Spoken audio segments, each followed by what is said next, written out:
Part 61 is how to get your license. Part 91 is how to lose it. I was in nursing school, decided I wanted a more adventurous life. Yeah, give her a go. Clear prop. Nice one. Good. I got a job at the airport in Georgetown and live on that. If you've ever thought about becoming a pilot, you're in the right place. I'm Erica Gilbert, flight instructor and owner of Gilbert Aviation. Join me as I sit down with our marketing manager, Haley Scott, as she begins her flight training journey. We discuss aeronautical experience requirements, which is the time you need in an airplane to be eligible for your private pilot certificate. Not only do we define the numbers, we also discuss how to read and understand federal aviation regulations. Grab your copy and follow along. This is a small part of the ground lesson we did that day, so be sure to like, subscribe, and ring the notification bell for updates in this series.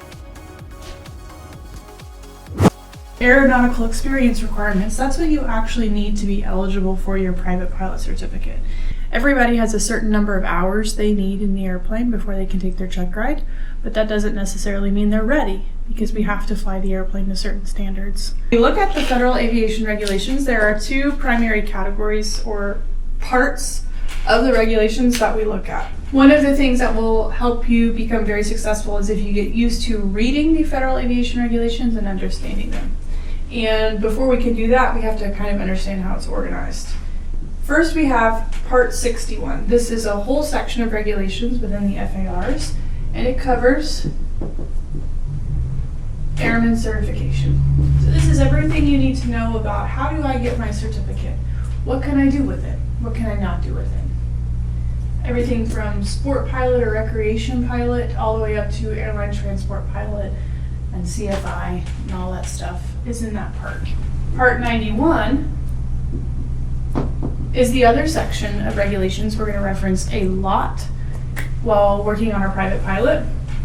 And this is general operating rules. When you're out flying, what can you do? What can you not do?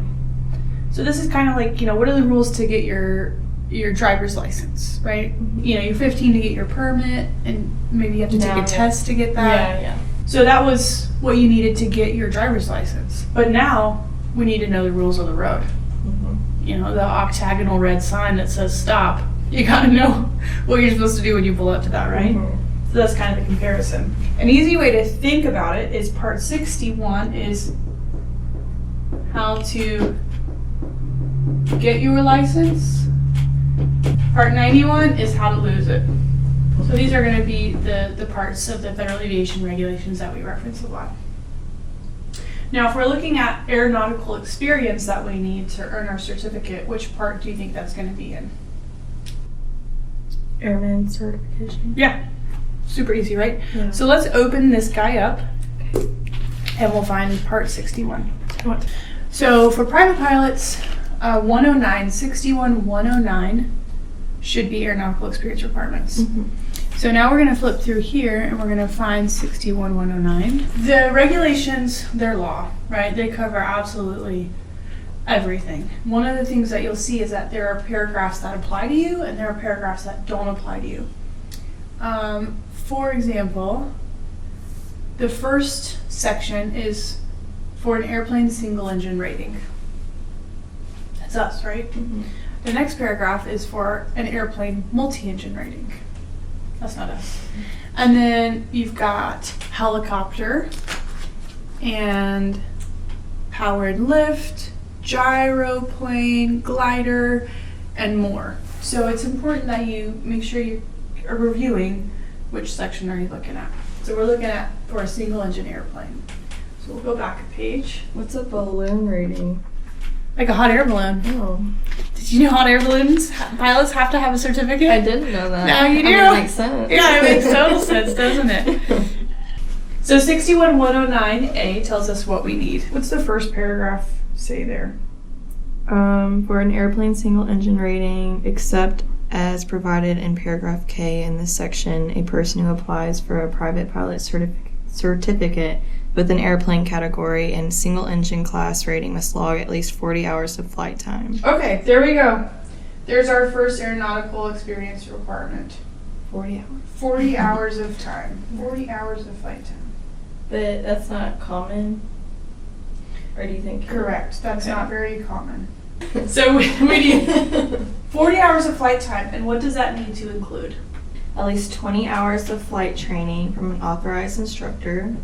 The training must include at least 3 hours of cross country, and I'm going to underline the things that we need to go back and look at the definitions for. Okay. What does 2 say? Except as provided in 61-110 of this part, 3 hours of night flight training in a single engine. 1 cross country of over 100 nautical miles. 10 takeoffs, 10 landings, full stop. So what this regulation is doing is it's saying this is what you need, and then it kind of breaks it down a little further.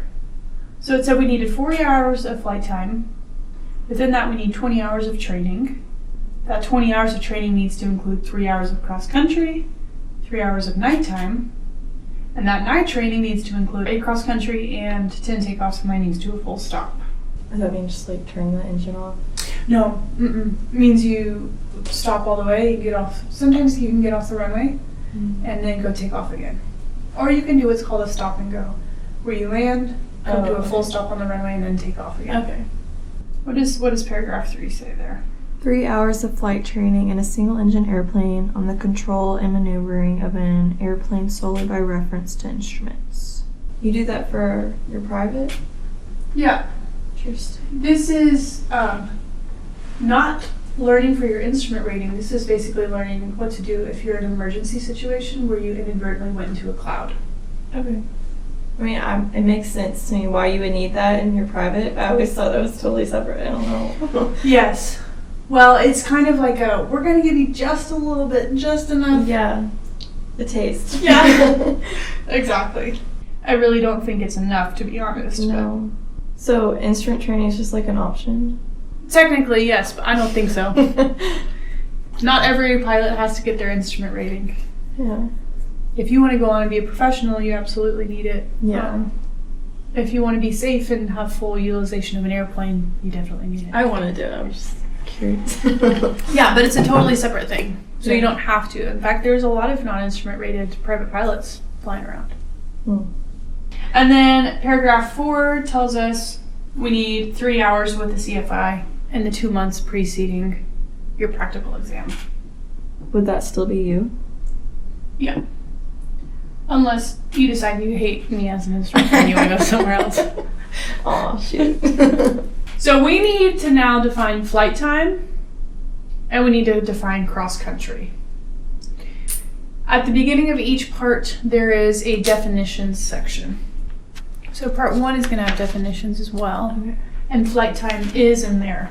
Flight time means pilot time that commences when an aircraft moves under its own power for the purpose of flight and ends when the aircraft comes to rest after landing. So when you're in an airplane, and that airplane is moving under its own power for the purpose of flight, you can log flight time. Not as a passenger, obviously. Yeah. Let's go back now to part 61 and find the definition of cross country. Cross country time means, except as provided in paragraphs 2 through 6 of this definition, time acquired during flight.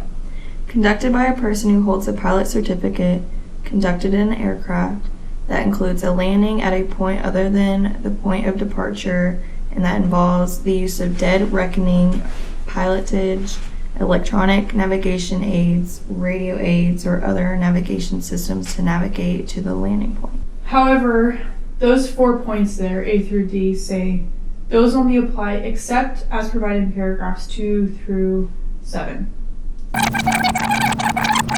One of the things that you'll see is that there are paragraphs that apply to you and there are paragraphs that don't apply to you. If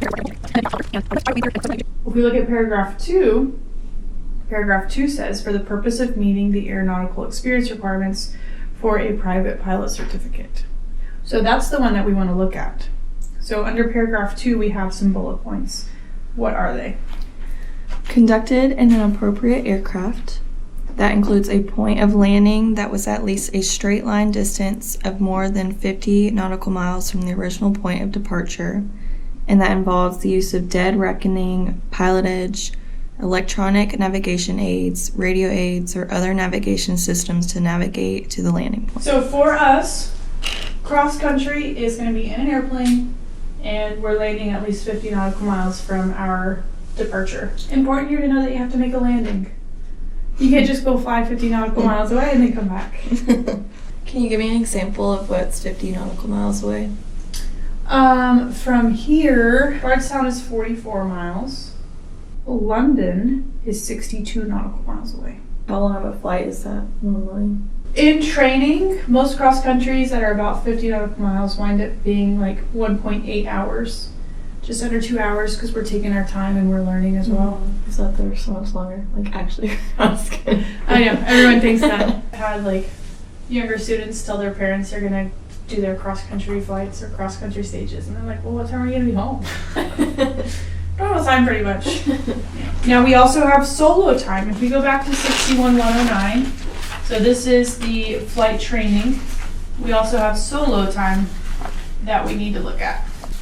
How much solo time do we need? We need 10 hours of solo flight time in a single engine airplane.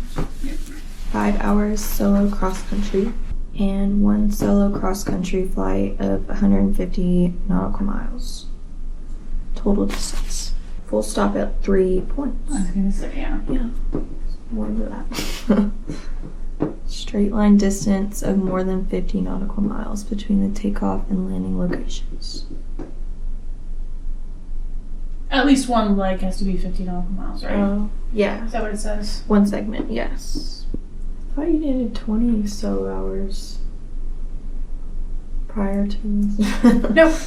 It would make sense because you need 40 hours total, Yeah. 20 hours of instruction.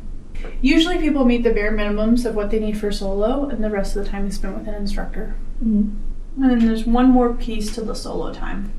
3 takeoffs and 3 landings to a full stop, with each landing involving a fly in the traffic pattern at an airport with a operating control tower. Can you picture yourself flying an airplane solo? I've thought about this all the time, so yeah. All by myself. It's scarier now that I have a baby, but I wanted to do aerobatics, like that's what I wanted to do. Yeah. So. I love that. Okay, so that's our aeronautical experience requirements. To sum it up, we need 40 hours of flight time. Within that, we need 20 hours of training. That 20 hours of training needs to include 3 hours of cross country, 3 hours of nighttime, and that night training needs to include 8 cross country and 10 takeoffs and landings to a full stop. 10 solo, and then we know the solo is broken down 5 hours cross country. With our long cross country, this is the one people get really excited about. You get to go somewhere for a long time all by yourself. And then 3 takeoffs and landings, full stop at a Tower Airport. So any questions there? Okay, cool. That wraps up our lesson on aeronautical experience requirements to become a private pilot. If you like this video, consider signing up for our Patreon at patreon.com/aerosafe, where you'll get exclusive access to longer, less edited versions of these lessons, flight lessons, and more. If you want to learn to fly, email Erica at gilbertaviation.com for more information. Here's a look at the next part of our lesson, where we cover private pilot privileges and limitations, and the flight training syllabus we use at Gilbert Aviation. There are things we can do with our pilot certificate, and there are things we cannot do. No person who holds a private pilot certificate may act as pilot in command of an aircraft that is carrying passengers or property for compensation or hire.